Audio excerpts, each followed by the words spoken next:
মরুপ্রান্তরের নিস্তব্ধতা ভেঙে আবারও অশান্তির হাওয়া বইছে মধ্যপ্রাচ্য জুড়ে।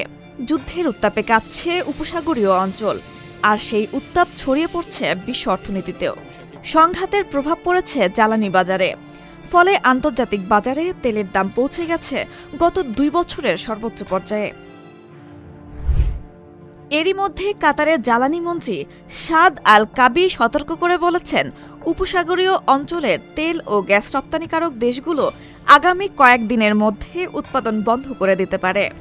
ব্রিটিশ সংবাদ মাধ্যম ফাইন্যান্সিয়াল টাইমকে দেওয়া সাক্ষাৎকারে তিনি আরও বলেছেন, চলমান সংঘাত বিশ্ব অর্থনীতিকে ধ্বংসের মুখে ঠেলে দিতে পারে।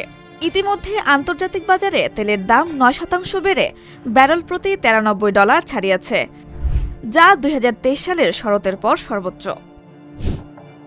বিশ্লেষকদের মতে তেলের দাম বাড়তে থাকলে পরিবহন, হিটিং ও খাদ্যপণ্যের দামও বাড়বে, যার সরাসরি প্রভাব পড়বে সাধারণ মানুষের জীবনে।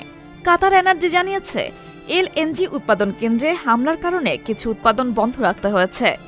যুদ্ধ দীর্ঘ হলে তেলের দাম ব্যারেল প্রতি $150-এও পৌঁছতে পারে বলে সতর্ক করেছেন কাবি।